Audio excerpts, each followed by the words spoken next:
राज्यात मोठ्या प्रमाणात जो आहे पाऊस झाला, त्यामुळे जे मराठवाड्यात खास करून मोठ्या प्रमाणात जे आहे नुकसान झालेलं आहे। या नुकसानीमुळे ज्या राज्याचे मुख्यमंत्री देवेंद्र फडणवीस यांनी आज बैठकीनंतर निर्णय घेतला की सगळे मंत्र्यांनी त्या भागामध्ये जावं, दुष्काळी भागाची जी आहे पाहणी करावी, अशा पद्धतीची ज्या सूचना देण्यात आल्या। त्यानंतर नागपुरात होणारा जो आहे शिंदे सेनेचा जो निर्धार मेळावा होता तो सुद्धा रद्द करण्यात आला आहे। या सगळ्या संदर्भात बोलण्यासाठी आपल्यासोबत राज्यमंत्री आशिष भाऊ आहे। आशिष भाऊ, कशा पद्धतीने निर्णय घेण्यात आलेला आहे, मेळावा रद्द करण्यात आला आहे, संवेदनशीलता? माननीय एकनाथ शिंदे साहेबांचा नुकताच मला फोन आलेला। खरं म्हणजे आज आम्ही मुंबईला गेलो नाही, कारण की उद्याच्या निर्धार सभेची आम्ही तयारी करत होतो। 6 जिल्ह्याच्या कार्यकर्त्यांमध्ये फार उत्साह होता, एक ऊर्जा सर्वांना मिळणार होती। त्यामुळे सर्व विधानसभेच्या दैदिप्यमान यशानंतर जिल्हा परिषद, पंचायत समिती, नगरपालिका, नगरपंचायतमध्ये देखील शिवसेनेला दैदिप्यमान यश मिळावं अशा विचारातून आम्ही उद्याचा मेळावा ठेवला होता।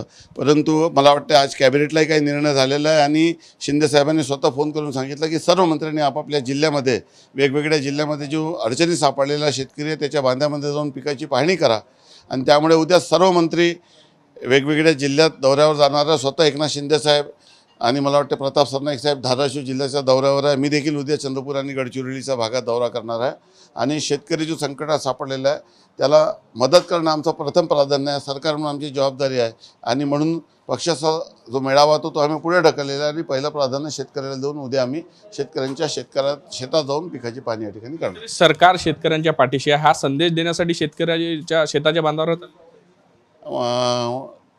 शेवटी सरकार म्हणून आमची जबाबदारी आहे आणि मागील 3 वर्षामध्ये शेतकऱ्यांना मदत करण्याचा आम्ही उच्चांक या ठिकाणी सरकारने मदत केलेली। NDRF HDRFच्या निकषाचा बाहेर जाऊन मोठ्या प्रमाणामध्ये शेतकऱ्यांचा मदतीचा हात सरकारचा नेहमीच राहिलेला आहे आणि यावर्षी जी परिस्थिती निर्माण झाली आहे, मला देखील वेगवेगळ्या जिल्ह्यातून फोन येत आहे।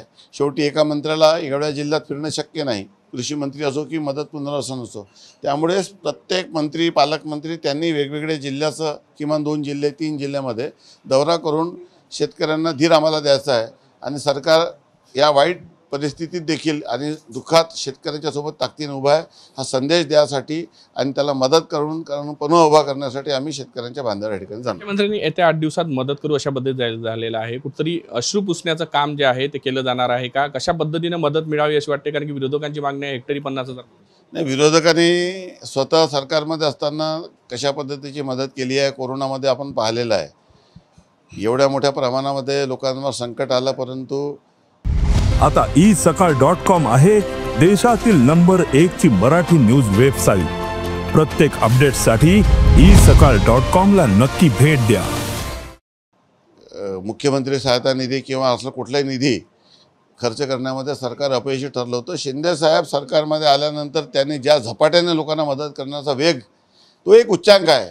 महाराष्ट्राच्या इतिहासात जर आपण रेकॉर्ड तपासला तर मागील 3 वर्षात स्वर्ण अक्षरात लिहिलं जाणार आहे की सर्वात जास्त शेतकऱ्याच्या मागे ताकदीने उभं राहणारं शासन होतं तर महायुतीचं शासन होतं आणि म्हणून ती सरकार आज पुन्हा अस्तित्वात आहे आणि त्यामुळे सरकार विरोधकांच्याकडे आम्ही लक्ष घालत नाही। सरकारची जबाबदारी आहे, सरकार शेतकऱ्यांच्या सोबत आहे, ताकदीने सरकार शेतकऱ्याच्या मागे उभा आहे आणि त्यानुसार उद्याचा निर्णय सर्व मंत्रिमंडळातील मंत्री वेगवेगळ्या जिल्ह्यामध्ये शेतकऱ्यांच्या शेतामध्ये राहणार आहे। माहिती आली कोण कुठल्या जिल्ह्यात जाणार आहे किंवा एकनाथ शिंदे साहेब कुठल्या जिल्ह्यात जाणार आहे, तुम्ही कुठल्या जिल्ह्यात? माझ्या माहितीप्रमाणे शिंदे साहेब उद्या धाराशिवला जाणार आहे, कारण की धाराशिव नंतरच ते मुंबईला येणार होते, परंतु नागपूरला येणार होते, परंतु आता धाराशिवचा दौरा त्यांचा असल्यामुळे निमित्त आता ज्या जिल्ह्याची जास्त नुकसान झालेलं आहे, ज्या पिकाचं जास्त नुकसान झालेलं आहे, ज्या तालुक्यात जास्त नुकसान झालेलं आहे त्या भागात दौरा करण्याचा माझा विचार या ठिकाणी सुरू आहे। शेतकऱ्याच्या बांधावर जाऊन कुठेतरी अश्रू पुसण्याचं काम केलं जाणार आहे। कार्यक्रमाची पूर्ण तयारी झाली होती, पेंडॉल असो किंवा जे काही पद्धतीचे नियोजन असते सगळे नियोजन झाले होते, खर्च झाला होता, काय सांग?